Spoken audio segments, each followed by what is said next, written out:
வாயினில் வந்ததும் தமிழே, எங்கள் வாசலில் நின்றதும் தமிழே.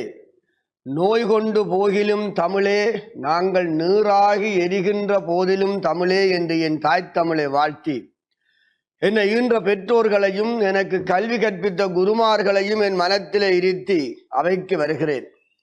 இன்றைய விவாதத்திலே பேச வந்திருக்கக்கூடிய அன்புக்குரிய பேச்சாளர்களே, உலகத்தினுடைய மூலை முடுக்கெல்லாம் இருந்து ஈழத்தினுடைய நிகழ்வுகளை டான் தொலைக்காட்சி ஊடாக பார்த்து ரசிக்கின்ற தமிழ் பேசுகின்ற தமிழ் பெருங்குடி மக்களே, உலகத்திலே வாழுகின்ற தமிழ் நெஞ்சங்களோடு எங்களை இணைத்திருக்கக்கூடிய டான் தொலைக்காட்சி குழுமத்தினரே, உங்கள் அனைவரையும் மனம் மொழி மெய்களினால் வணங்கி மிகுந்த மகிழ்ச்சி அடைகிறேன்.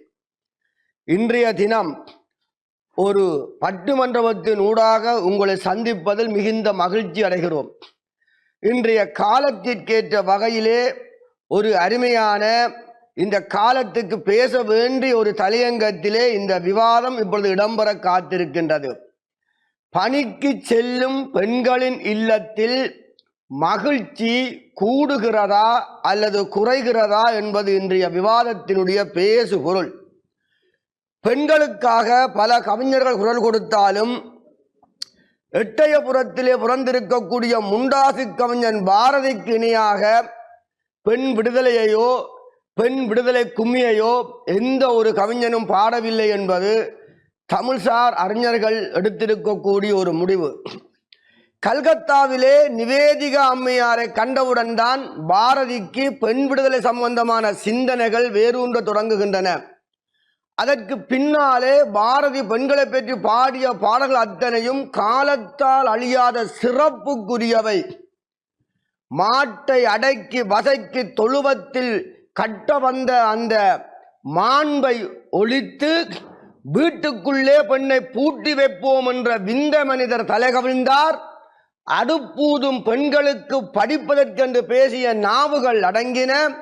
சட்டங்கள் ஆள்வதும் பட்டங்கள் செய்வதும் பாரினில் பெண்கள் நடத்த வந்தோம். எட்டும் அறிவினில் ஆணிக்கிங்கே பெண் சரிநிகர் சமனன்று கும்மி அடி என்று விடுதலை கும்மி பாடினவன் பாரதி. பின்னால் அவன் பேசுகிறான், காதல் ஒருவனை கைப்பிடித்து அவன் காரியம் யாவினும் கை கொடுத்து மாதர் அறங்கள் பழமையை காட்டிலும் மாற்றுமை பெறச் செய்து வாழ்வோமடி என்றும் பாரதி தான் பின்னாலே பேசுகிறான். ஆணும் பெண்ணும் சரிநிகர் சமனென கொள்வதால் அறிவில் ஓங்கி வையகம் தலைக்குமாம் என்றான் பாரதி. எனக்கு அங்கே ஒரு சின்ன முரண்பாடு இருக்கிறது. எங்களுடைய கம்பவாரதி ஜெயராஜ் ஐயா சொல்லுவார்கள், ஆணும் பெண்ணும் என்றைக்குமே சமன் இல்லை என்றார். நான் அதிர்ச்சியாக அவரை பார்த்தேன். ஏன் ஐயா என்று. எந்த காலத்திலையும் ஒரு பெண்ணுக்கு நிகராக ஆணால் நிற்க முடியாது. பெண் எப்பவுமே உயர்ந்திருக்கக்கூடிய பாத்திரம் என்று அவர் இன்றைக்கும் வலியுறுத்துவார். சில காரியங்களை எந்த ஒரு பலசாலியான புத்திசாலியான ஆணாலையும் செய்ய முடியாததை இலகுவாக செய்யக்கூடிய ஆற்றலும் அறிவும் உள்ளவள் பெண். அதுல மாற்று கருத்து இல்லை. இன்றைக்கு இலங்கையிலே இருக்கக்கூடிய பொருளாதார சூழ்நிலையிலே ஆணும் பெண்ணும் வேலை செய்ய வேண்டிய ஒரு நிர்பந்தம் ஏற்பட்டிருக்கிறது. ஒரு காலத்திலே ஒற்றை குடும்பம் தனிலே பொருள் ஓங்க உழைப்பவன் தந்தை என்று பாரதி சொன்னாலும் இன்றைக்கு அந்த குடும்பம் ஓங்க வேண்டுமென்றால் ஆணும் பெண்ணும் பணிக்கு செல்ல வேண்டிய ஒரு காலத்தினுடைய தேவையிலே நாங்கள் இருந்து கொண்டிருக்கிறோம். இப்படி பணிக்கு செல்லக்கூடிய பெண்கள், நான் நினைக்கிறேன் துப்புரவு தொழிலிலே இருந்து இலங்கையினுடைய உயர் பதவியாக இருக்கக்கூடிய ஜனாதி பதவியை ஆளக்கூடிய வகை ஆண்டவர்கள் கூட இன்றைக்கு பெண்கள். சமூகத்தினுடைய வேலைத்தளங்களிலே அத்தனை பதவிகளிலும் அலங்கரிக்கக்கூடியவர்கள் பெண்கள். ஒவ்வொரு பதவிகளிலே ஒவ்வொரு விதமான பணிகள் அவர்களுக்கு இருக்கிறது. ஆசிரியராக, லிகிதராக, பிரதேச செயலாளராக, அரசாங்க அதிபராக, அமைச்சராக, அமைச்சின் செயலாளராக என்று பிரதமராக என்று பல பணிகள் இருக்கின்றன. அந்த பணிகளை செய்கின்ற பெண்களுடைய மகிழ்ச்சி மீண்டும் வீட்டுக்கு இல்லத்திற்கு வருகின்ற பொழுது இல்லத்திலே இருக்கக்கூடிய மகிழ்ச்சியினுடைய அளவுகோலை வைத்துக்கொண்டு இன்றைக்கு ஒரு பட்டிமன்றம் பேச வேண்டிய சூழ்நிலையில் இருக்கிறோம். இது பேச வேண்டிய ஒரு தலையங்கம் என்பதில் மாற்று கருத்து இல்லை. இதுக்கு மேல நான் ஏதாவது சொல்ல போய் அது ஒரு அணிக்கு சார்பாக இருந்தால் இரண்டு அணியை சார்ந்தவர்களும் என்னை விழுங்கி விடுவது போல் பார்த்து கொண்டிருக்கிறபடியினால் நான் இதோடு என்னுடைய முகவரியை நிறுத்தி விவாதத்தை ஆரம்பிக்க இருக்கிறேன். பணிக்கு செல்லும் பெண்களின் இல்லத்தில் மகிழ்ச்சி கூடுகிறது என்ற அணிக்கு தலைமையேற்று செல்வி திவ்யா விஜயபாஸ்கரன் யாழ்ப்பாண பல்கலைக்கழகத்தினுடைய மொழியியல் துறை மாணவி, மிகச் சிறந்த ஒரு பேச்சாளர், இந்த விவாதத்தை ஆரம்பித்து வைக்குமாறு அவர்களை அன்பு பாராட்டி அழைத்து நிற்கிறேன். எங்கள் வாழ்வும் எங்கள் வளமும் மங்காத தமிழென்று சங்கே முழங்கு. தமிழ்த்தாயின் பாத விந்தாரம் பணிந்து இன்றைய பட்டிமன்றத்தை தலைமை தாங்கி கொண்டிருக்கும் நடுவ பெருந்தகை அவர்களே, இன்றைய இந்த விவாத தலைப்பில் எங்களோடு வாதிட வந்து அமர்ந்திருக்கும் எதிரணியினரே, என் அணியினரே, இன்றைய விவாதத்தினை தொலைக்காட்சி மூலமாக கண்டு கழித்துக் கொண்டிருக்கக்கூடிய டான் டிவி சொந்தங்களே, உங்கள் அனைவருக்கும் இந்நேர வந்தனங்களை கூறிக்கொண்டு இன்றைக்கு நல்லதொரு காத்திரமான சமூக வளர்ச்சிக்கு தேவையான ஒரு தலைப்போடு இந்த மன்றம் வந்திருக்கிறது. தலைப்பு இன்றைக்கு பணிக்கு செல்லும் பெண்களின் இல்லங்களில் மகிழ்ச்சி கூடுகிறதா குறைகிறதா என்ற தலைப்பு. மிகவும் ஒரு சாதாரணமான விடயம். இத்தனை நூற்றாண்டுகளாக நாங்கள் போராடி வந்து பெற்றுக்கொண்ட சுதந்திரத்தினை எதற்காக பெற்றுக்கொண்டோம்? பணி ஒன்றை செய்வதற்காக. அந்த பணியிலே சந்தோஷம் இல்லை என்று கூறிவிட்டாலே நாங்கள் இவ்வளவு காலமும் போராடி வந்த போராட்டம் அங்கேயே முடங்கிவிடும். எனில் இந்த 3 பேர் எதற்காக இந்த எதிரணியில் வந்து அமர்ந்து கொண்டிருக்கிறார்கள் என்பதுதான் இங்கே முதலாவது கேள்வி. ஆக முதலிலே தலைப்பிற்குள் செல்வோம். பணிக்கு செல்லும் பெண்களின் இல்லத்தில் மகிழ்ச்சி கூடுகிறதா குறைகிறதா? அங்கே இந்த பெண்கள் என்றவுடன் நாங்கள் பருவத்திலே கன்னி பெண்களாக வேலைக்கு செல்லக்கூடிய பெண்களை பார்க்கலாம். திருமணமாகி தங்களுடைய குடும்ப நிலையை தாங்குவதற்காக தோள் கொடுத்து கொண்டிருக்கிற பெண்களை பார்க்கலாம். திருமணமாகி மன வாழ்க்கையில் முறிவடைந்த பெண்களையும் பார்க்கலாம். அடுத்து அங்கே கைம்பெண்களாக விடப்பட்டிருக்கக்கூடிய ஒற்றை தாய்களையும் பார்க்கலாம். ஆக இவர்களின் பணி வாழ்க்கை அவர்களினுடைய இல்லத்துக்கு பொருளாதார வளர்ச்சியை கொடுக்கிறதா மகிழ்ச்சியை கொடுக்கிறதா? அந்த அத்தனை விடயங்களும் மொத்தமாக சேர்த்து அந்த குடும்பத்திற்கு மகிழ்ச்சியை கொடுக்கிறதா என்ற கேள்வியிலேயே விடை வந்து விட்டது. கட்டாயம் அது மகிழ்ச்சி தான். ஒரு கன்னி பெண்ணாக இருந்து அவள் வேலைக்கு செல்லுகிறாள் என்று சொன்னால் அந்த குடும்பத்தினுடைய முதல் பட்டதாரியாக இருக்கலாம், அந்த குடும்பத்தினுடைய வாழ்க்கையை ஏந்த கூடியவளாக இருக்கலாம்.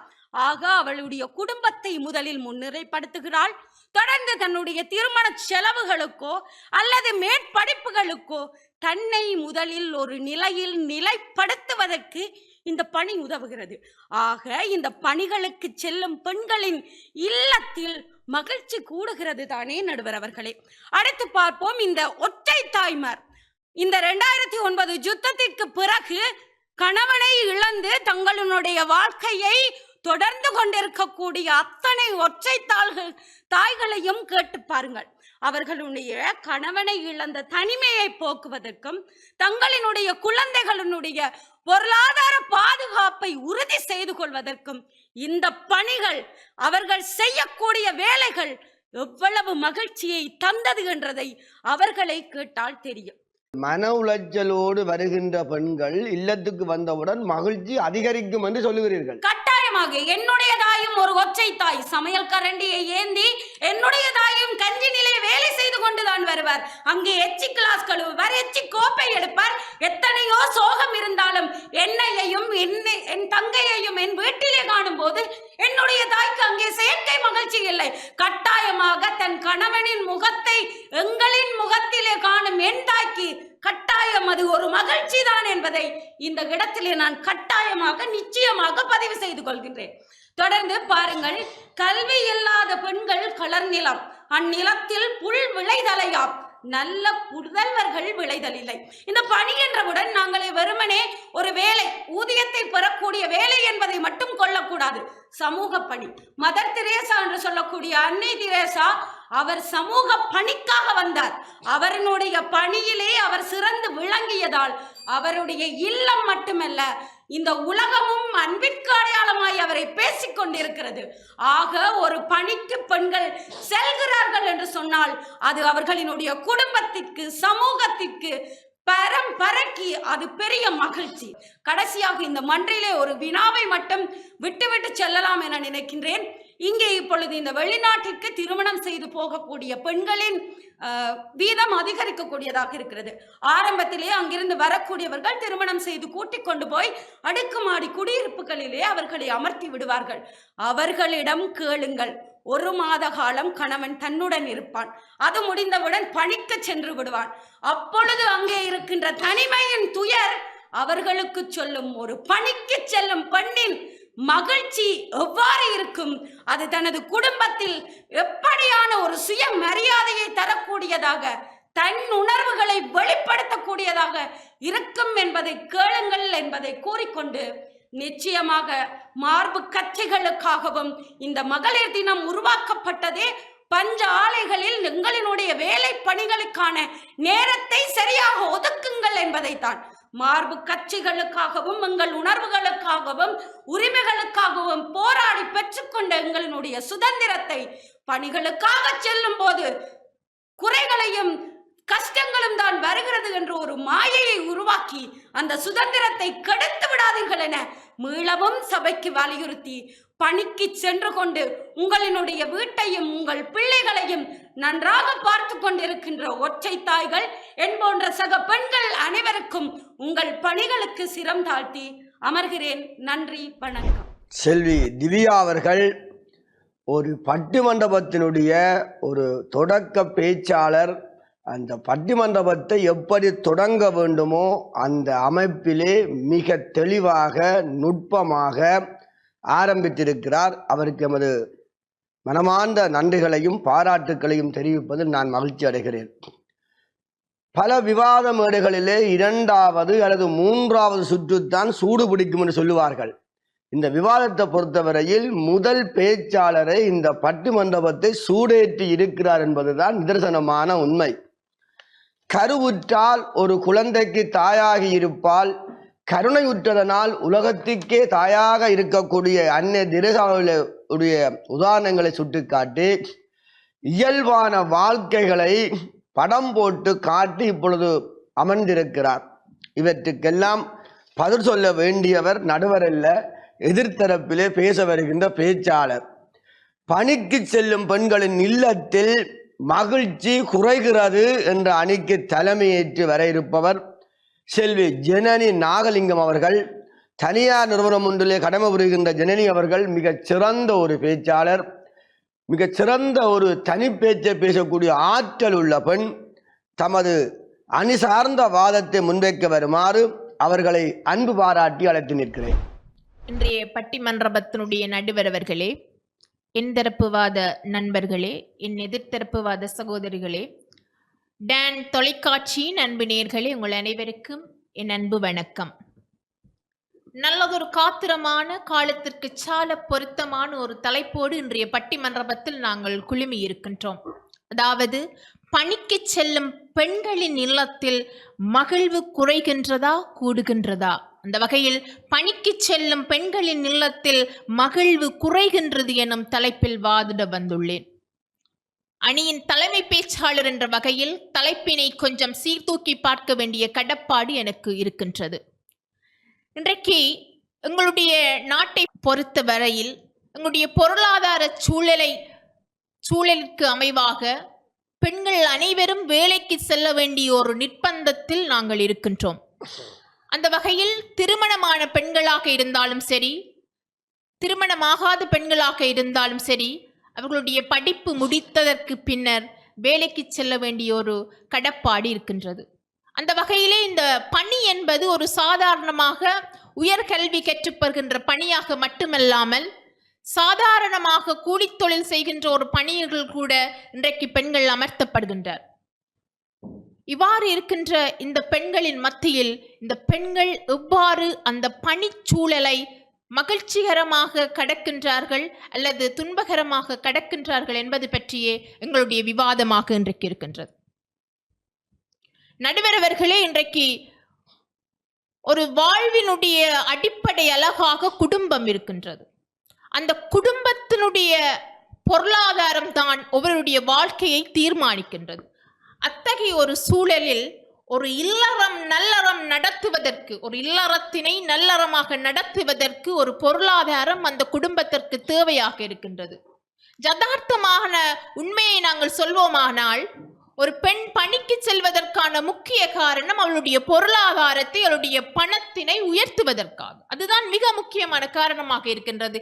ஏனென்று சொன்னால், அவள் தன்னுடைய தாய் தந்தையரை நன்றாக பார்க்க வேண்டும், தன்னுடைய குழந்தைகளை நன்றாக பார்க்க வேண்டும், அந்த பொருளாதார சமநிலை சரியாக இருக்க வேண்டும் என்பதற்காகத்தான் அந்த பெண் பணிக்கு செல்கின்றாள். ஆனால் அந்த பணிக்கு செல்கின்ற இடத்தில் அவள் எத்தகைய சவால்களை சந்திக்கின்றார்கள் என்பது ஒரு பெண்ணாக, பணிக்கு செல்கின்ற பெண்ணாக நாங்கள் அதனை சான்றாக கூறக்கூடிய ஒரு அனுபவ ரீதியாக பார்க்கின்ற இடத்திலே நாங்கள் இருந்து வருகின்றோம். ஏனெனில் இன்றைக்கு ஒரு பெண் இரட்டை பொறுப்பு எடுக்கின்றாள். ஒரு வீட்டிலே ஒரு மனைவியாக இருக்கின்ற பொழுது, ஒரு வீட்டிலே ஒரு மகளாக இருக்கின்ற பொழுது, அதே சமயம் ஒரு பணியிலே ஒரு தலைமை பொறுப்பினை எடுக்கின்ற பொழுது அவள் எத்தகைய சுமையினை, வீட்டு சுமையினையும் சுமக்க வேண்டி, பணிச்சுமையினையும் சுமக்க வேண்டி இருக்கின்ற பொழுது அவள் மன உளைச்சல் படுகின்றாள். பொருளாதார சூழ்நிலையிலே குடும்பத்தை இன்றைக்கு பேலன்ஸ் பண்ணி ஓட வேண்டுமாக இருந்தால் பெண்கள் வேலைக்கு போக வேண்டிய தேவை இருக்கிறது. வேலைக்கு போகின்ற பொழுது வருகின்ற வருமானத்தினாலே அந்த மன உளைச்சல் எல்லாம் அடிபட்டு வருமானம் குடும்பத்திலே மேலோங்குகின்றபடியினாலே இனத்த பொருட்களை, இனத்த உணவுகளை வாங்கக்கூடிய ஒரு வளம் பெறுகின்றபடியினாலே மகிழ்ச்சி குறையக்கூடிய வாய்ப்பு இருக்கிறதா, கூடக்கூடிய வாய்ப்பு இருக்கிறதா? நடுவரவர்களே, அவர்களுடைய கையில் பணம் வந்ததற்கு பிறகுதான் அவர்கள் உணர்கின்றார்கள், பணம் மட்டும் மகிழ்ச்சியை தருவதில்லை, நேரமும் மன நிம்மதியும் மன அமைதியும் தான் ஒரு குடும்பத்திற்கு மகிழ்ச்சியை தருகின்றது என்கின்ற அந்த உண்மையை அவர்கள் அங்கு பணிக்கு சென்ற பின்பு பணத்தினை கையில் எடுக்கின்ற பொழுதுதான் அவர்களுக்கு தெரிகின்றது. அதுதான் என்னுடைய வாதமாக இருக்கின்றது. அவள் ஆசைப்படுகின்ற அந்த இல்லற வாழ்க்கை, அந்த பணிச்சுமை என்கின்ற மன உளைச்சல். நடுவரவர்களே, அவள் இன்றைக்கு ஒரு பிரயாணப்பட்டு ஒரு வேலைக்கு செல்லுகின்ற பொழுது 4 மணிக்கு எழும்பி அந்த பிரயாணத்திலே இருக்கின்ற அந்த பஸ்களுக்குள்ளே இருக்கின்ற நெருக்கடிகளை தாண்டி ஒரு வேலை செய்கின்ற இடத்திற்கு செல்கின்ற வரை அவள் எத்தனை சவால்களை கடக்க வேண்டி இருக்கின்றது, எத்தனை வன்முறையான மனிதர்களை கடக்க வேண்டி இருக்கின்றது. அவ்வாறு அவள் பணிக்கு சென்ற பின் அந்த பணியிலே அவர்களுடைய முகாமையாளர்களோ அவர்களுக்கு வேலை வழங்குபவர்கள் நடத்துகின்ற நடைமுறைகளை எல்லாம் சகித்து கொண்டு அந்த வேலையிலே அவள் தன்னை முழுமையாக அர்ப்பணித்து வேலை செய்கின்ற பொழுது அவர்களுக்கு வருகின்ற அந்த மன உளைச்சலினால் வீட்டுக்கு வருகின்ற பொழுது அவளால் நிம்மதியாக இருக்க முடியவில்லை என்பதுதான் என்னுடைய வாதம். அவள் வேலை செய்கின்ற இடத்தில் மகிழ்ச்சியாக ஒரு பெண் இருப்பானாக இருந்தால் அவளுடைய வாழ்வு நல்ல மகிழ்ச்சியாக இருக்கும். ஆனால் இன்றைக்கு பெரும்பாலான பெண்களுடைய வாழ்க்கையில் அவர்களுடைய வேலைத்தலங்கள் அங்கு மகிழ்ச்சி கொடுக்கின்றதாக இல்லை. ஏனெனில் அத்தகைய ஒரு சூழலில் தான் இன்றைய பெண்களுடைய வாழ்க்கை போய்கொண்டிருக்கிறது. பெண்களை வரும் மோகப் பொருளாக பார்க்கின்ற ஒரு சமூகத்தில் நாங்கள் இன்றைக்கும் வாழ்ந்து கொண்டிருக்கின்றோம். அத்தகைய ஒரு சூழ்நிலையிலே இன்றைக்கு எவ்வாறு பெண்கள் நல்ல மகிழ்ச்சியாக வாழ முடியும்? ஒரு குடும்பம் என்பது இன்றைக்கு பொருளாதார பணிக்கு ஒவ்வொரு பெண்ணும் தனக்கு பல ஆசைகள் இருக்கின்றது. அவளுக்கு மேற்படிப்பு படிக்க வேண்டிய தேவை இருந்திருக்கும், அல்லது தன்னுடைய ஆர்வங்களை, தன்னுடைய பேஷனை நோக்கி செல்லக்கூடிய ஒரு ஆர்வங்கள் இருந்திருந்தாலும் அதனை முழுமையாக ஏற்றுக்கொண்டு செல்ல முடியாத ஒரு காரணத்தினால் இந்த பெண் எத்தனை மன உளைச்சலுக்கு உட்படுத்தப்படுகின்றாள் என்பதனை நாங்கள் பார்க்க முடியும். சில பெண்களுக்கெல்லாம் வேலை செய்கின்ற இடத்தை விட தன்னுடைய வீட்டிலே இருந்து தன்னுடைய கணவனை, தன்னுடைய குழந்தைகளோடு நேரம் செலவழிக்கிறது தான் தன்னுடைய மகிழ்ச்சியாக இருப்பார்கள். ஆனால் அவர்கள் பணிக்கு செல்கின்ற பொழுது அங்கே இருக்கின்ற வேலை சுமை, அங்கே இருக்கின்ற சில முரண்பாடுகள் எல்லாம் அவர்களுடைய குடும்ப வாழ்க்கையை பாதிக்கின்றது என்பது நிதர்சனமான உண்மை. எனவே இன்றைய காலத்தில் பணிக்கு செல்லும் பெண்களின் இல்லத்தில் மகிழ்ச்சி குறைகின்றதா இல்லையா என்று கேட்டால் நிச்சயமாக இன்றைக்கு பணிக்கு செல்லும் பெண்களுடைய வாழ்வில் மகிழ்ச்சி குறைகின்றது என்று கூறி வாய்ப்புக்கு நன்றி பாராட்டி விடைபெறுகிறேன். நன்றி, வணக்கம். செல்வி ஜனனி அவர்கள் யதார்த்தபூர்வமான உண்மைகளை இந்த மன்றிலே பேசியிருக்கிறார்.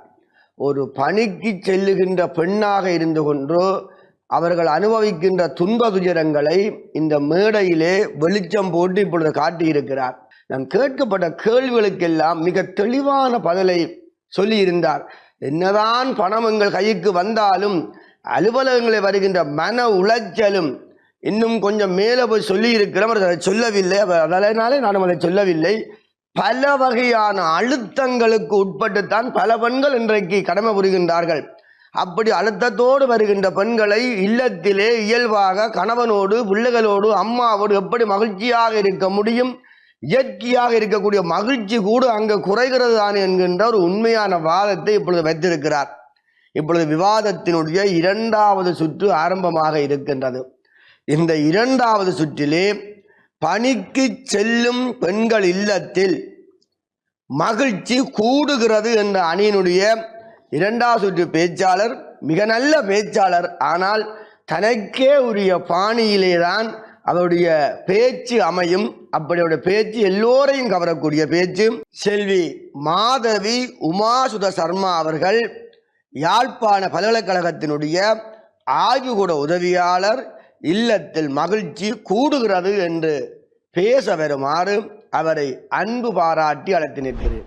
டான் டிவி சொந்தங்களுக்கும் நடுவர் அவர்களுக்கும் எந்தரப்பு மற்றும் எதிர்த்தரப்பு வாதிகள் அனைவருக்கும் எனது பணிவான வணக்கங்களை கூறிக்கொண்டு, இன்று எங்களுக்கு தரப்பட்டிருக்கின்ற தலைப்பு பணிக்கு செல்லும் பெண்களின் இல்லத்தின் மகிழ்ச்சி கூடுகிறதா குறைகிறதா. அந்த வகையில் கூடுகின்றது என்ற தலைப்பினூடாக இன்று உரையாட வந்திருக்கின்றோம். அந்த வகையில் முதலில் இல்லத்தின் மகிழ்ச்சி என்றது எண்ணத்தில் தங்கி இருக்கின்றதை பார்க்கிறது மிகவும் அவசியமா இருக்கு. முதலாவது, இன்றைக்கு இலங்கையில, அதாவது மூன்றாம் உலக தரத்தில் இருக்கக்கூடிய இலங்கையில இருக்கிற நாங்க முதல்ல எங்களுடைய எல்லா நிலைத்தன்மைகளையும் உறுதிப்படுத்துறதுக்கு நாங்க முதல்ல பார்க்கக்கூடிய விஷயமா பொருளாதாரம் என்ற ஒரு விஷயம் இருக்குது. அடுத்தது மன அமைதி. நீங்க எல்லாருமே குறிப்பிட்ட மாதிரி மன அமைதி குடும்பத்தின் ஒரு அமைதியை குறைக்காம நடக்கக்கூடிய ஒரு விஷயமா இருக்கு. அடுத்தது இந்த குழந்தைகளோட வளர்ச்சி, அதாவது பிள்ளைகளுக்காக வேலைக்கு போகக்கூடிய பெண்கள்ல குழந்தைகளோட வளர்ச்சி என்றது பெரும் பங்கா ஆற்றக்கூடியதா இருக்கு. அடுத்தது உறவுகளில் கிடைக்கக்கூடிய மரியாதை, சுயமரியாதை, மற்ற குடும்பத்தில் கிடைக்கக்கூடிய அங்கீகாரம். அடுத்த இவை எல்லாமே சேர்ந்து அதிகரிக்கும் போது பெண்களுக்கான அந்த மகிழ்ச்சி என்ற ஒரு விஷயம் குடும்பத்தில் அதிகரிக்கக்கூடிய வாய்ப்பு இருக்குது.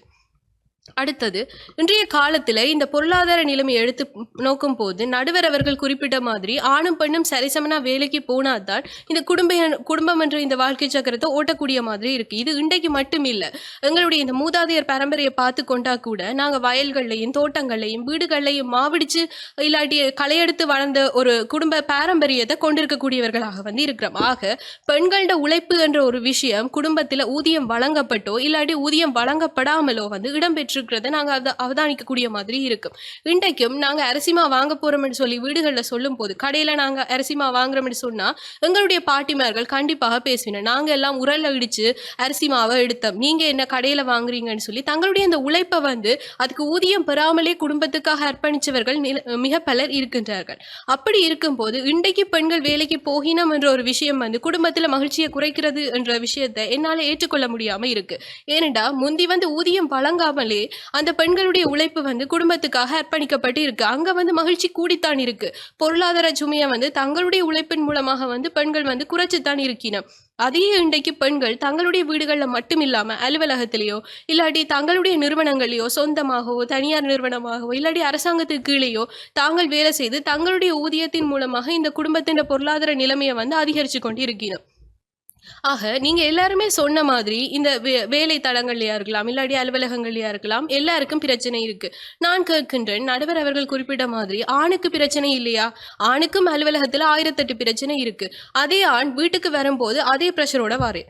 ஆக பிள்ளைகள் போய் அப்பா ஆண்டு கட்டி பிடிக்கும் போது என்ன சொல்லினோம், அப்பா உடனே கத்தி விழுவேர். அங்க அலுவலகத்துல காட்ட முடியாத கோவத்தை கொண்டு பிள்ளைகள்ல காட்டுவேர். அப்ப என்ன சொல்லுவா அம்மா, உடனே அப்பா கோவமா வந்திருக்கிறார், அலுவலகத்துல பிரச்சனையா இருக்கும், நீ பிறகு போய் அப்பாவோட விளையாடுன்னு சொல்லுவா. இதே சீனரி அடுத்த கட்டம் மாறும். அம்மா அலுவலகத்துல இன்றைக்கு பேச்சு வாங்கி இருப்பா, அம்மா வீட்டுக்கு வாரா, அம்மாவோட பிள்ளைகள் ஏறி பாஞ்சு விளையாடுது, அம்மா உடனே பேசுறா, போய் விளையாடாம படியுங்கோண்டு. உடனே எங்க போகும்? உடனே அந்த குடும்பத்துல இருக்க வயதானவர்களோ இல்லாட்டி அப்பாவோ உடனே என்ன சொல்லுவேர், அம்மா இப்படித்தான் வேலைக்கு போக ஆரம்பிச்சதுல இருந்து எல்லாரோடையும் எரிஞ்சு விழுகிறாண்டு மாறும். ஆக இங்க மனநிலை தான் மாற வேண்டி இருக்குதே தவிர இந்த வேலைக்கு போற பெண்களால குடும்பத்துல மகிழ்ச்சி குறையுதுன்றதை என்னால ஏற்றுக்கொள்ள முடியாது. பெண்களிலே பதவி நிலை உத்தியோகத்தராக பெண்கள் இருக்கிறார்கள் தானே, மேலதிகாரிகள் 2 நாட்களுக்குள்ள இந்த வேலையை முடித்து ஒப்படைக்க வேண்டும் என்று ஒரு சட்டம் ஒரு கட்டளை போடுகின்ற பொழுது அந்த வேலையை முடிக்க வேண்டுமே என்று 2 நாட்களும் ஒரு ஸ்ட்ரெஸ், ஒரு அழுத்தம் இருக்கிறது. அப்புறம் அழுத்தத்தோடு வரக்கூடிய பெண்கள் அந்த 2 நாட்களுக்கும் அந்த அழுத்தம் நீடிக்கும் பட்சத்தில் இயல்பான மகிழ்ச்சியை குடும்பத்திலே கொண்டு வர முடியும் என்று கூறுகிறீர்களா? நிச்சயமாக முடியாது. இயல்பான மகிழ்ச்சியை கொடுக்க முடியாது. ஆனால் நீங்க சொல்ற இந்த மகிழ்ச்சி என்ற விஷயம் எப்பவுமே சிரிச்சு கொண்டு சந்தோஷமா இருக்கிறதுல மட்டும் இல்ல, மன அமைதியோட இருக்கிறதுலயும் இருக்குது. நீங்க கொஞ்சம் எடுத்து பாருங்க. ஒரு சாதாரண குடும்பத்துல எல்லா நாளும் சிரிச்சபடியா எல்லாரும் இருப்பினும் கண்டிப்பாக இல்லை. அந்த குடும்பத்துல துன்பங்கள் வரும், துயரங்கள் வரும், ஏற்ற இறக்கங்கள் வரும், மன அமைதி குலையும், எல்லா பிரச்சனைகளும் வரும். ஆனாலும் அந்த குடும்பத்தின் அமைதியோ குடும்பத்தின் மகிழ்ச்சியோ ஒரு கட்டத்துல சீர்படுத்தப்படும். அதே மாதிரி சாதாரண குடும்பத்திலே நீங்க சொல்வது நியாயமாக தெரிகிறது. அதே குடும்பத்திலே ஒரு பெண் பணிக்கு சென்று விட்டு வருகின்ற பொழுது இது இன்னும் அதிகமாக தெரிவது போல இல்லவா தெரிகிறது? நான் உங்களுடைய விவாதத்துக்கு வருகின்றேன் நடுவர் அவர்களே. ஒரு குடும்பத்துல தாய் போயிட்டு வரும்போது நீங்க சொல்ற மாதிரி அந்த மாதத்துல 2 நாள், அதாவது அலுவலகத்துல ஸ்ட்ரெஸ்ஃபுல்லான வேலை கொடுக்கும் போது கண்டிப்பா அந்த மன அழுத்தம் இருக்கு. ஆனா அதை விட அதிகமா வேலைக்கு போகாம குடும்பத்துல மட்டுமே தன்னுடைய உழைப்பை கொடுத்துக்கொண்டு ஊதியமே இல்லாம இருக்கிற ஒரு தாய்க்கு அதை விட அதிகமான மன அழுத்தம் இருக்கும் என்று ஆய்வு தரவுகள் காட்டுகின்றது. நீங்கள் அனைவருமே இந்த ஆய்வு தரவுகளை இன்றைக்கு இணையதளங்கள்ல பார்வையிடக்கூடிய மாதிரி இருக்கும். குடும்பங்கள்ல நிகழ்ற தற்கொலைகளா இருக்கலாம், குடும்ப வன்முறைகளா இருக்கலாம், இல்லாட்டி சாதாரணமா எந்த ஒரு வன்முறையுமே இடம்பெறாம தனியவே குடும்பத்துல நல்லபடியா இருக்கிற ஒரு பெண்ணுக்கு கூட இன்றைக்கு மன அழுத்த வீதம் அதிகமாகத்தான் இருக்குதுன்னு ஆய்வுகள் சொல்லுது. ஏனென்றா அங்க ஒரு மனிதன் என்ற சமூக பிராணி ஒரு நாள்ல குறிப்பிட்டது 2 தொடக்கம் 3 நபர்களோட உரையாட வேணும், சமூக தொடர்பை ஏற்படுத்த வேணும். அப்படி இருக்கும் போது வேலைக்கு செல்ற பெண்களுக்கு அந்த மகிழ்ச்சிக்கான வீதம் அதிகமாகவே இருக்கு. உளவியல் ரீதியாக பார்த்தால் அந்த பெண்கள் சமூக தொடர்பாடல் காரணமாக மிகவும் சம அழுத்தமான ஒரு நிலைமையிலேயே தங்களுடைய உளவியலை வச்சிருக்கணும். ஆனா இந்த வீட்டுக்குள்ளேயே இருக்கிற பெண் அன்றைக்கு விடிய தன்னுடைய கணவரோ பிள்ளைகளோ ஒரு வார்த்தை தானே ஏசி விட்டா கூட அன்றைக்கு இரவு அவர்கள் பணியெல்லாம் முடிஞ்சு வீட்டை சாப்பிட்டு படுத்த பிறகும் தன்னுடைய இந்த மனசுல இருந்து அந்த சொற்களுடைய வன்மத்தை தாங்க முடியாம புழுங்கி கொண்டுதான் இருக்கிறார். ஆகவே இந்த வேலைக்கு செல்ற பெண்கள் மன அழுத்தத்தை கையாள்றதா இருக்கலாம், இல்லாட்டி இந்த குடும்பத்தின் சுமையை பங்குறதா இருக்கலாம், தங்களுடைய மகிழ்ச்சிக்கான அந்த விகிதத்தை தாங்களே சமப்படுத்தி கொண்டு இருக்கணும். ஆக அங்க குடும்பத்திலே இருக்கிற மகிழ்ச்சி தனிய பெண்கள்ல மட்டும் தங்கி இருக்கல, குடும்பத்தின் ஏனைய அங்கத்தவர்களையும் தங்கி இருக்கு. ஆக அந்த குடும்பத்துல பெண்களால மட்டுமே மகிழ்ச்சி குறையுது என்று சொல்லிட முடியாது. பெண்களோட மகிழ்ச்சி வீதம் இன்னும் அதிகரிக்குது என்றதை நான் அறுதியுமிறுதியுமாக கூறிக்கொண்டு விடைபெறேன். நன்றி. செல்வி மாதவி அவர்கள் மிக ஆணித்தரமாக தனக்கே உரிய பேச்சு பாணியில் இந்த அவைக்கு பல விடயங்களை சுட்டி காட்டியிருந்தார். நான் கேட்டிருந்தேன், குடும்பத்தில் இப்படியான மன உளைச்சலோடு வருகின்ற பொழுது 2-3 நாட்களுக்கு மகிழ்ச்சி இல்லாமல் இருக்கும் என்று கேட்டிருந்தேன். அவர் சொல்லியிருக்கிறார், அது 2-3 நாட்கள் இல்லாமல் இருக்கும். ஒரு பெண் கடமைக்கு சென்று வருகின்ற சம்பளம் இல்லை என்றால், பொருளாதார சிக்கல் இருக்குமாக இருந்தால் அந்த குடும்பத்திலே வாழ்நாள் முழுக்கவே மகிழ்ச்சி இல்லாமல் இருக்கும் என்று சொல்லியிருந்தார். நான் எதிர்பார்த்த பதில் அதுதான். ஆக அந்த 2வது சுற்று பேச்சாளர் எதை தொட்டு காட்டி பேச வேண்டுமோ அந்த வகையிலே இந்த விவாதத்தை 2ஆம் சுற்றை ஆரம்பித்து வைத்திருக்கிறார்.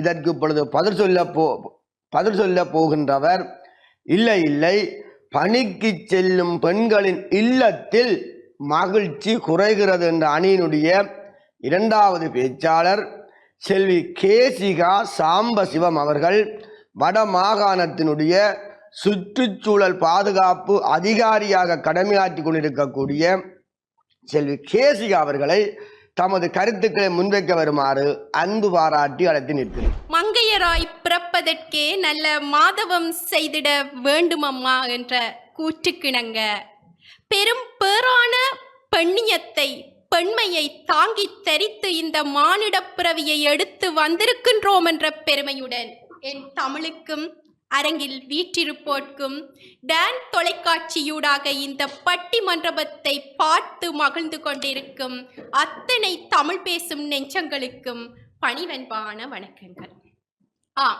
இன்று ஒரு சுவாரஸ்யமான தலைப்புடன் இந்த அரங்கு சங்கமித்திருக்கின்றது. பணிக்கு செல்லும் பெண்களின் இல்லத்தில் மகிழ்ச்சி கூடுகின்றதா குறைகின்றதா? இதில் என்னையா சந்தேகம்? குறைகின்றது தானே. இங்கு இருக்கும் எதிர்த்தரப்பில் இருக்கும் பெண்களும் அதை அனுபவித்து மகிழ்ச்சியை இழந்து கொண்டு இருந்தாலும் கொடுக்கப்பட்ட அணிக்கு வலு சேர்ப்பதற்காக அதை மறந்து அல்ல மறைத்து மகிழ்ச்சி கூடுகின்றது என்று இங்க கதைக்க வந்திருக்கின்றனர் என்பதுதான் யதார்த்தம். சரி, விஷயத்துக்கு போவோம்.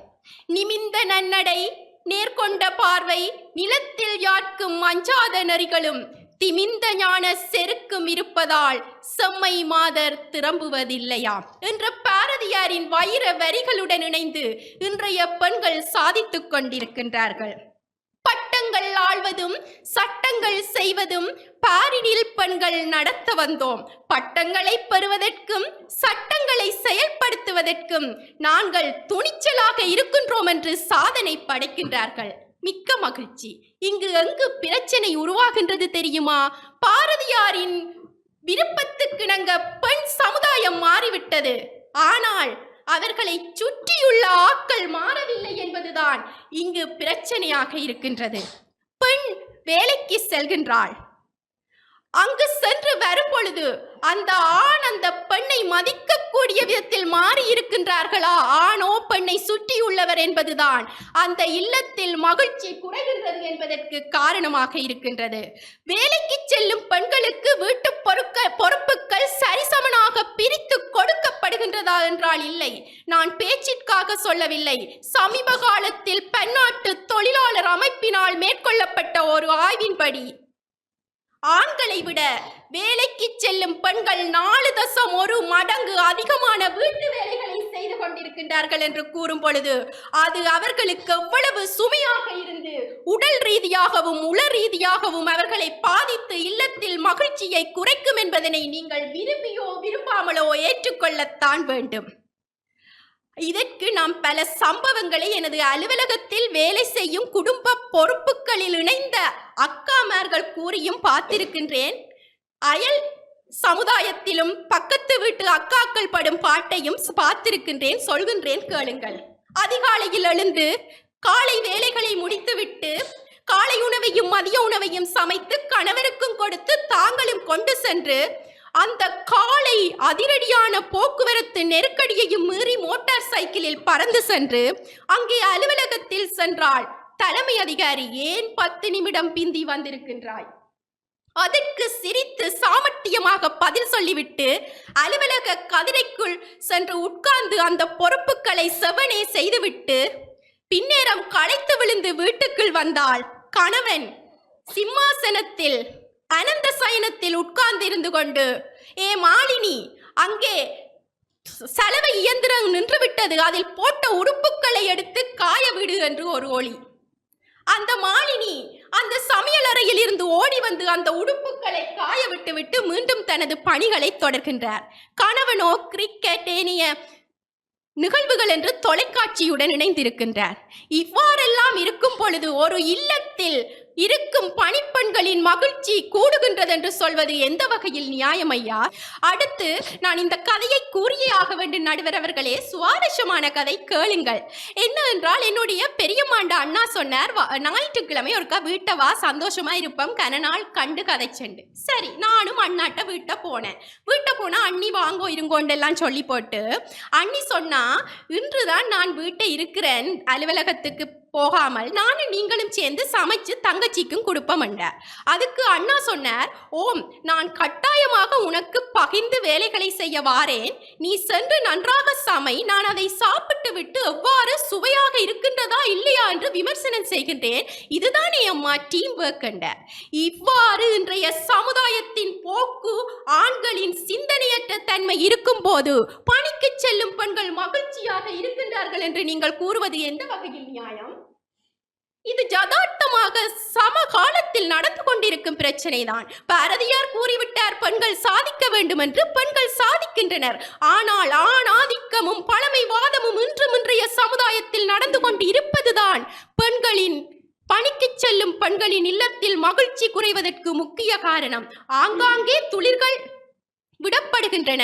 ஆனால் முற்று முழுதாக ஆணாதிக்கமும் பழமைவாதமும் இல்லாமல் அழிவதற்கு 100 ஆண்டுகள் வேண்டும். அத்தனை காலமும் நமது பணிக்கு செல்லும் பெண்கள் வீடுகளில் துன்பத்தை அனுபவித்துக் கொண்டு மகிழ்ச்சியை இழந்து கொண்டுதான் இருப்பார்கள் என்பதில் எந்த மாற்றமும் இல்லை என்று அறுதியும் இறுதியுமாக கூறி வாய்ப்புக்கு நன்றி பாராட்டி விடைபெறுகின்றேன். நன்றி, வணக்கம். சொல்லி கேசிகா அவர்கள் ஒரு இல்லத்திலே நடக்கக்கூடிய பல விடயங்களை இந்த மன்றுக்கு புடம் போட்டு காட்டியிருக்கிறார். எனக்கு என்ன ஆச்சரியம் என்றால், இங்கே இருக்கக்கூடிய பெண்கள் நானறிந்த வகையிலே இன்னும் திருமணம் ஆகாதவர்கள்.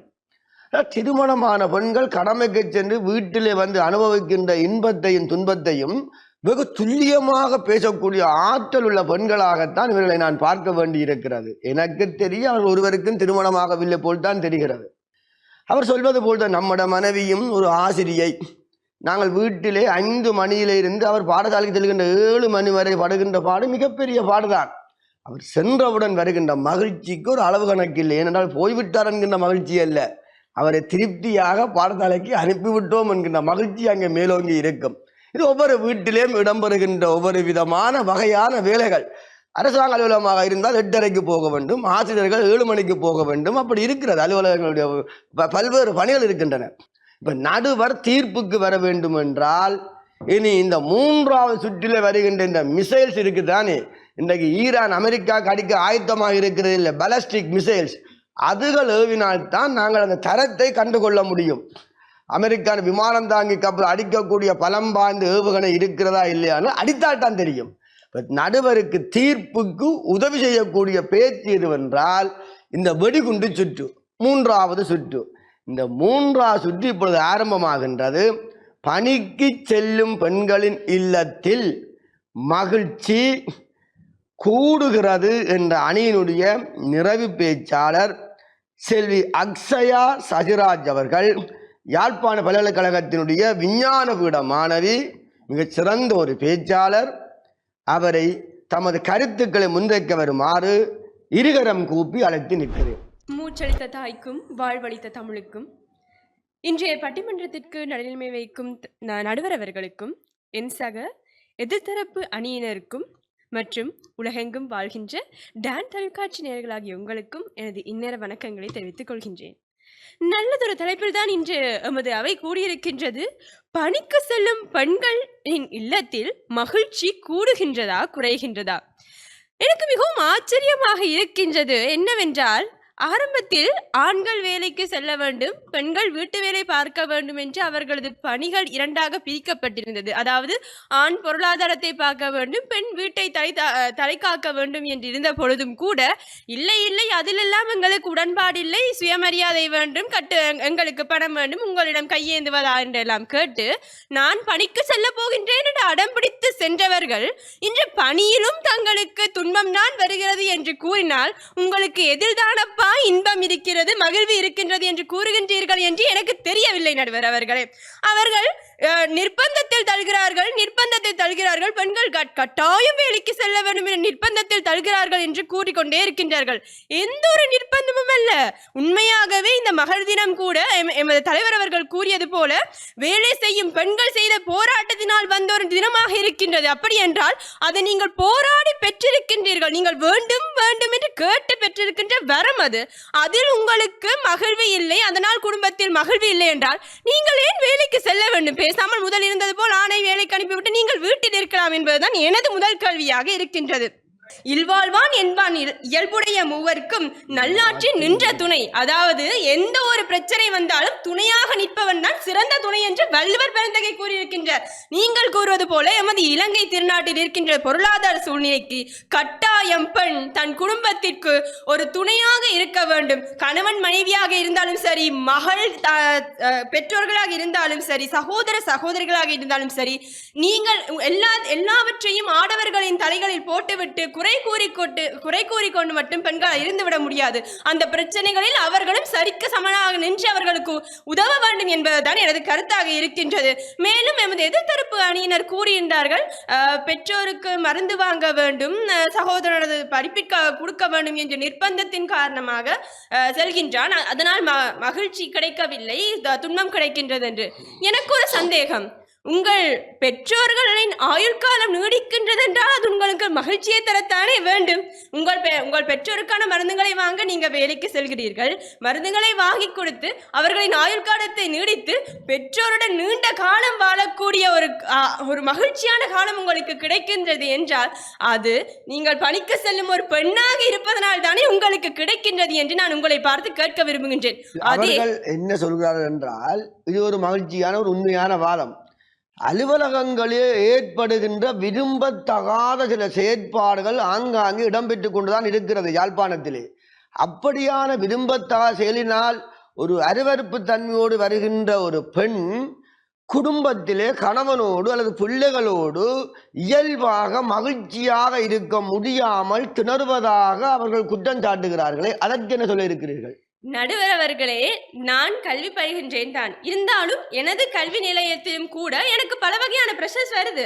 எக்ஸாம்ன்றாங்க, ப்ரொஜெக்ட்ன்றாங்க, ஒரு குழுமத்தில் சேர்த்து விட்டு தலைவர்ன்றாங்க, தலைவருக்கு இந்த பொறுப்புன்றாங்க, தலைக்கு மேல ப்ரெஷர் வருது. நானும் வீட்டுக்குள்ள உம்மண்டு கொண்டு போய் இருக்கேக்க எங்கட அம்மா கேட்கிறா, என்ன நடந்தது அம்மா, ஏன் இப்படி இருக்கின்றாய் என்ற ஒரு வார்த்தை குடும்பத்தில் இருக்கும் ஒரு உறுப்பினரிடமிருந்து வரும் பொழுது அந்த துன்பங்கள் அனைத்தும் மறைந்து இன்பமாக மாறுகின்றது என்பது தான் நிதர்சனமான உண்மை. நடுவர் அவர்களே, எல்லா குடும்பத்திலும் மனைவிக்கு கணவனாக இருக்கட்டும், ஒரு குழந்தைக்கு தாயோ தந்தையாக இருக்கட்டும், வந்தவுடன் முகம் வாடி இருந்தால் கேட்பார்கள் என்ன நடந்தது. அந்த ஒரு வார்த்தையிலே நாங்கள் எல்லாவற்றையும் ஒப்புவிக்கும் பொழுது எங்கள் மனது ஆறுதல் அடையும். நமக்கு ஏற்பட்ட அனைத்து துன்பங்களுமே அந்த ஒரு நொடி பொழுதில் மறந்து நிம்மதியாக வாழ்கின்றோம். நடுவர் அவர்களே, ஒரு பணிக்கு செல்லும் பெண்ணுக்கு இதைவிட குடும்பத்தில் என்ன மகிழ்ச்சி இருக்கின்றது என்று நான் கேட்க விரும்புகின்றேன். மேலும் குழந்தைகளுக்கு பணிக்கு செல்லும் பெண்கள் ஒரு முன்மாதிரியாக இருக்கின்றார்கள். ஏன், எனது தாய் தான் எனக்கு முன்மாதிரி. நான் ஒரு பிரச்சனையில் துவண்டு விடும் பொழுது எல்லாம் நான் என் அம்மாவை மட்டும்தான் எண்ணுவேன். எனது அம்மா ஒரு ஒற்றை தாய். எனது தந்தை இறந்த பின்பர் அவர்கள் எவ்வாறு வேலைக்கு சென்று என்னையும் என் சகோதரர்களையும் அவர்களுக்கு இந்த இடத்துக்கு கொண்டு வந்து விட்டிருக்கின்றார்கள். ஒரு தடவை கூட அவர்கள் இதனால் நான் கஷ்டப்படவில்லை என்று கூறியதில்லை. கஷ்டப்பட்டிருக்கின்றேன், அதை நீ உன் வாழ்க்கையிலும் படுவாய், ஆனால் அதை கடந்து நீ உன் குடும்பத்தை மகிழ்ச்சியாக கொண்டு செல்ல வேண்டும் என்று சொல்லிக் கொடுத்து வளர்த்திருக்கின்றார்கள். நடுவர்களே, ஆகவே நாங்கள் கஷ்டப்பட்டு போராடி பெற்றுக்கொண்ட இந்த பணிக்கு செல்லும் உரிமையை ஒருபொழுதும் அந்த உரிமையால் எனது குடும்பத்தில் மகிழ்வு கிடைக்கவில்லை என்று நான் கூற மாட்டேன். நடுவர் அவர்களே, மேலும் இந்தியாவின் முன்னாள் குடியரசுத் தலைவர் அப்துல் கலாம் ஐயா அவர்கள் ஒருபொழுது கூறியிருந்தார், தான் இந்த நிலைமையில் இருப்பதற்கு தன் தாயின் உழைப்பும் அவரது ஒழுக்கமும் தான் காரணம் என்ற ஒரு வரியை அழகாக கூறியிருக்கின்றார். அவரது தாய் உழைத்து தன்னை அந்த இடத்திற்கு கொண்டு சேர்த்திருக்கின்றார் என்று அவர் அழகாக கூறியிருக்கின்றார். ஆகவே பணிக்கு செல்லும் பெண் இல்லத்தில் எப்பொழுதும் மகிழ்ச்சி கூடிக்கொண்டு தான் செல்கின்றது. அதைவிட ஒரு பெண் பணிக்கு செல்வதனால் சம்பளத்தை மற்றும் பெற்றுவிடவில்லை. நடுவர் அவர்களே, அவள் தன்னம்பிக்கையை பெறுகின்றாள், மரியாதையை பெறுகின்றாள், குடும்பத்தில் இருக்கும் அனைவருக்கும் மகிழ்ச்சியை மல்லி கொடுக்கின்றார். நடுவர் அவர்களே, ஆகவே எப்பொழுதும் பணிக்கு செல்லும் பெண்ணின் இல்லத்தில் மகிழ்ச்சி கூடிக்கொண்டு தான் இருக்கின்றது. அழகான பாடல், இன்பத்தில் பிறந்து இன்பத்தில் வளர்ந்து இன்பத்தில் மடிபவர் யாரும் இல்லை, துன்பத்தில் பிறந்து துன்பத்தில் வளர்ந்து துன்பத்தில் மடிபவர் யாரும் இல்லை என்ற அழகான பாடல் இருக்கின்றது. வாழ்க்கை என்றால் அப்படித்தான். ஆனால் அதற்காக முழுவதுமாக வாழ்க்கையில் துன்பம் தான் இருக்கின்றது, பணிக்கு சென்றாலே வீட்டில் பிரச்சனை தான் இருக்கின்றது என்று கூடி கும்மாளம் அடித்து நம் வாழ்க்கையை நாமே முடக்கிவிடக் கூடாது. ஆகவே நமது பாரதிதாசன் கூறியது போல, பெண் எழுந்தால் உலகம் எழும், பெண் வேலைக்கு சென்றால் குடும்பத்தில் மகிழ்ச்சி பெருகும் என்று கூறி என்றுமே பணிக்கு செல்லும் பெண்களின் இல்லத்தில் மகிழ்ச்சி கூடுகின்றது என்று கூறி விடைபெறுகின்றேன். நன்றி, வணக்கம். ஒரு விவாதத்திலே மூன்றாவதாக வருகின்ற ஒரு பேச்சாளர் எப்படி ஒரு விமான தாக்குதல் ஆங்காங்கே பரவலாக இடம்பெறுமோ அதை போல பேச வேண்டும் என்று சொல்லுவார்கள். அந்த வகையிலே அக்ஷயா மிக ஒரு மூன்றாவது சுற்றில் வருகின்ற பேச்சாளருக்குரிய வகையிலே பேசியிருக்கிறார். அதற்கு எமது மனமார்ந்த நல்வாழ்த்துக்களை நான் தெரிவித்துக் கொள்கிறேன். முக்கியமான ஒரு விடயத்தை இந்த மன்றிலே எல்லோருக்குமாக சொல்லியிருக்கிறார் என்றுதான் நான் நினைக்கிறேன். நான் உட்பட கடமைக்கு சென்று விட்டு வருகின்ற பெண்களுடைய முகத்திலே சில வேளைகளிலே மகிழ்ச்சி இருக்கும், சில வேளைகளிலே சாதுவான துன்பம் இருக்கும், சில வேளைகளிலே எள்ளும் கொள்ளும் வெடிக்கும். இது அனுபவ ரீதியான உண்மை. அப்படி வருகின்ற பொழுதோ ஒரு அன்பான வார்த்தை, ஏன் வாடி இருக்கிறது, என்ன நடந்தது, வாருங்கள் உள்ளே போய் பேசுவோம் என்று ஒரு கணவனால பிள்ளைகளினாலே அந்த தாயை அல்லது மனைவியை அழைக்கின்ற பொழுது அங்கே வந்திருக்கக்கூடிய துன்பங்களிலே அரைவாசி பறந்து போகும். ஏனென்றால் இன்பத்து தாலி கட்டுகிறோம் அல்லவா, இன்றைக்கு தாலியை கொழுவி விடுகிறார்கள். அதனாலே இன்றைக்கு அதுக்கு பேர் கொழுவல் கல்யாணம். வாழ்நாள் முழுக்க கொழுவலாக தான் கிடக்கு. தாலியில் 3 முடித்து போட்டார்கள். அது ஏன்? இந்த தாலி நெஞ்சிலே முட்டுகின்ற அளவுக்குத்தான் அன்றைக்கு கட்டினார்கள். ஏனென்றால் அது நெஞ்சுக்குள்ளே பெண்ணுக்கு ஒரு செய்தியை சொல்லுமாம், இன்பத்திலும் துன்பத்திலும் உன்னை காக்க ஒருவன் இருக்கிறான் என்று. அந்த அன்பான வார்த்தைகள் அஜவாசி அல்லது முக்காவாசி துன்பத்தை போக்கி இயல்பான மகிழ்ச்சியை வீட்டுக்குள்ளே கொண்டு வரும். முடியுமான இந்த பட்டிமண்டபத்தை பார்த்து கொண்டிருக்கக்கூடிய ஆண்கள் எல்லாம் பெண்களுக்கு சொல்லுங்கள் என்று ஒரு அறைகூவலை விட்டிருக்கிறார். இப்பொழுது இந்த விவாதத்தினுடைய நிறைவு சுற்று பேச்சாளர், அவரும் ஒரு மிகச்சிறந்த பேச்சாளர். அண்மையில் அவருடைய பல பேச்சுக்களையும் விவாதங்களையும் நான் பார்த்திருக்கிறேன். தன்னுடைய கருத்துக்களுக்காக உயிரை கொடுத்து பேசக்கூடிய ஒருவர். அதனால அவர் 3வது சுற்றிலே வருகின்றார்.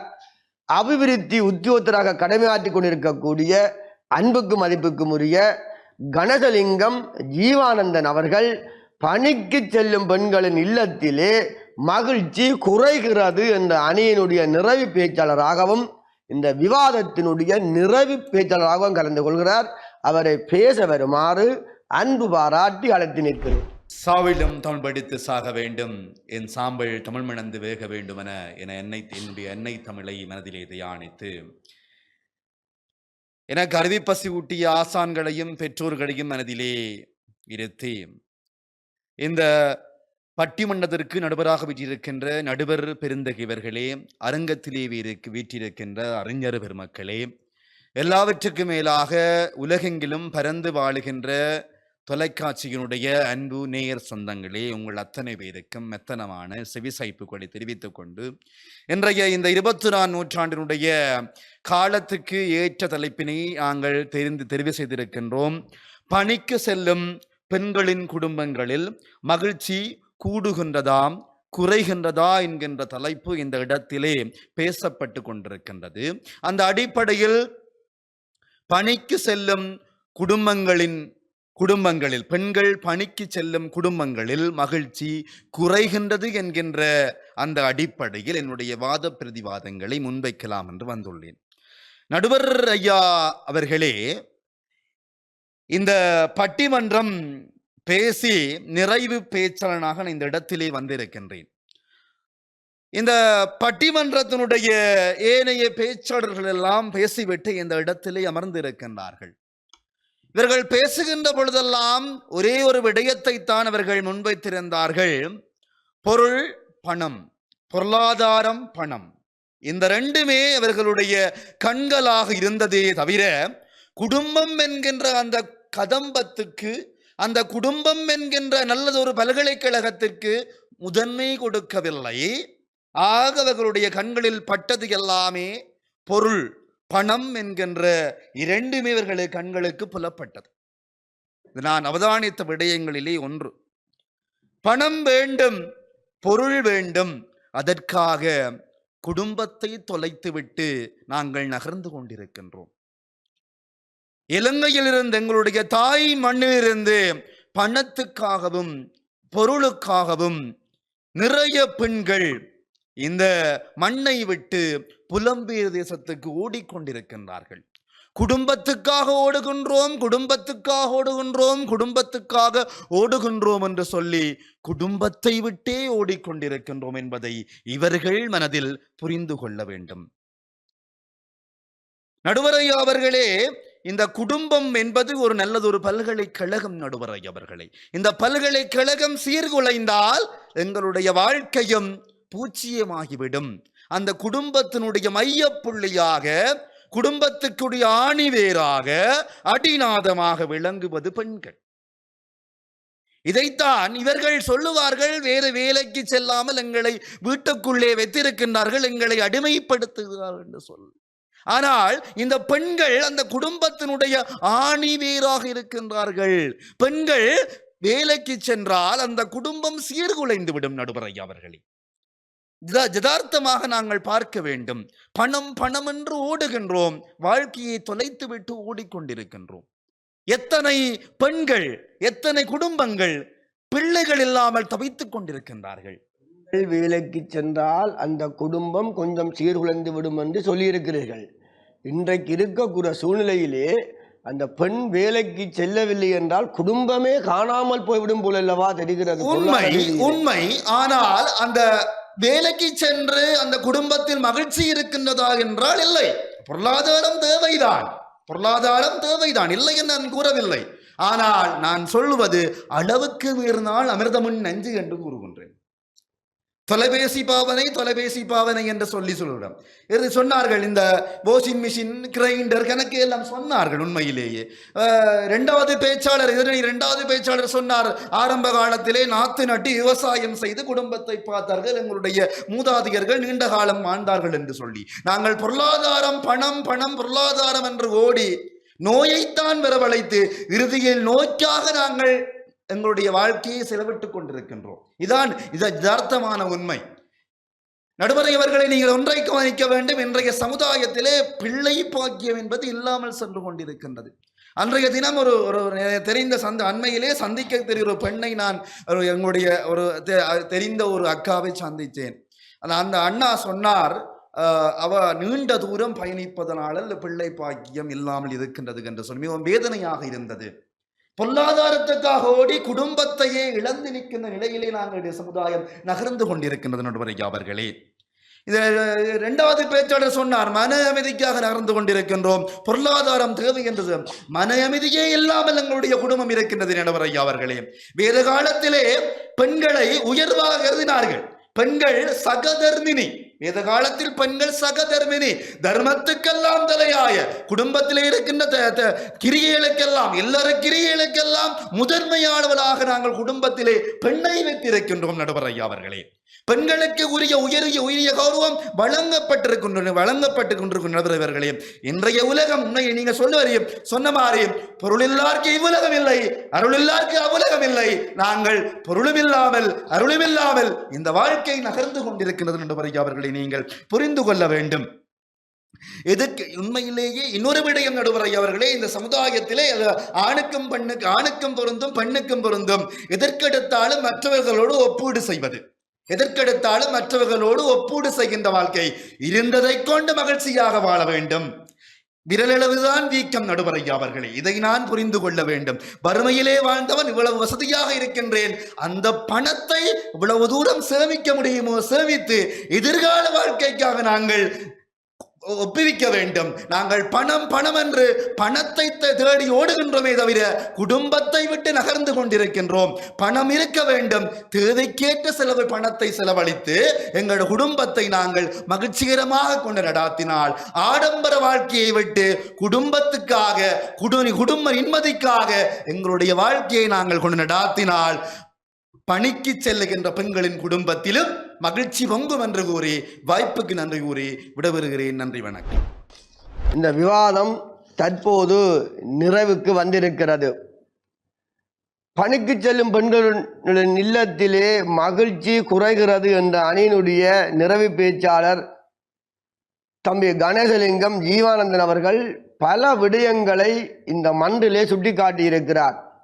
குடும்பத்துக்காக ஓடுகிறோம் என்று, குடும்பத்தை விட்டு இன்றைக்கு நாங்கள் ஓடிக்கொண்டிருக்கிறோம் என்கின்ற யதார்த்தமான உண்மையை இந்த மன்றிலே பதிவு செய்திருக்கிறார். பணிக்கு செல்லுகின்ற பெண்களுடைய எதிர்பார்ப்பு எல்லாம் என்ன என்றால் பணம், பொருள் தானே. ஆனால் மகிழ்ச்சி என்கின்ற ஒன்று இல்லத்திலே இப்போ இல்லாமல் போய்கொண்டிருக்கிறது என்கின்ற ஒரு யதார்த்தமான கருத்துக்களையும் இந்த மன்றிலே சொல்லியிருக்கிறார். இப்பொழுது தீர்ப்புக்கு வர வேண்டிய நேரம் வந்திருக்கிறது. ஏதாவது ஒரு தீர்ப்பு இந்த மன்றிலே சொல்ல வேண்டும். சொல்லுகின்ற தீர்ப்பை இந்த விவாதத்தை பார்த்து கொண்டிருக்கக்கூடிய அத்தனை தமிழ் நெஞ்சங்களும் ஏற்றுக்கொள்ள வேண்டும் என்று நான் நினைப்பவன். பெண்ணுக்கு ஞானத்தை வைத்தான் புவி பேணி வளர்த்திடும் ஈசன், மண்ணுக்குள்ளே சில மூடர் நல்ல மாதர் அறிவை கெடுத்தார் என்று ஒரு செய்தி எங்கள் தமிழ் உலகத்திலே இருக்கின்றது. இந்த உலகத்திலே ஆணை விட ஞானம் என்று ஒன்று, ஞானம் என்றால் அறிவு என்று பொருள். ஞானம் மிக்கவர்கள் யார் என்றால் பெண்கள் தான். அதில் எந்த மாற்று கருத்தும் கிடையாது. திரைகடல் ஓடியும் திரவியம் தேடு என்று எங்களுக்கு சொன்னார்கள்.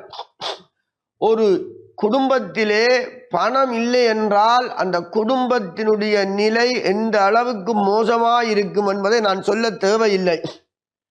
படித்தவன் கருத்தெல்லாம் சபை ஏறுமா, பணம் படைத்தவன் கருத்தென்றால் சபை மீறுமா என்று பேசிய இனம் எங்களுடைய இனம். காசு இருந்தவர்கள் பக்கம் சாய்ந்து பாடுகின்ற உலகத்தில் நாங்கள் வாழ்ந்து கொண்டிருக்கிறோம். சராசரியான வாழ்க்கையை இன்றைக்கு வாழுவதற்கே பொருளாதார ரீதியாக தள்ளாடுகின்ற சாதாரண குடும்பங்கள் இன்றைக்கு பல இந்த மண்ணிலே இருக்கிறது. இப்போ பெண் என்றால் யார் என்று வள்ளுவன் ஒரு வரவிலக்கணம் போட்டிருக்கிறான். நான் 2 குறளை சொல்லுகிறேன்.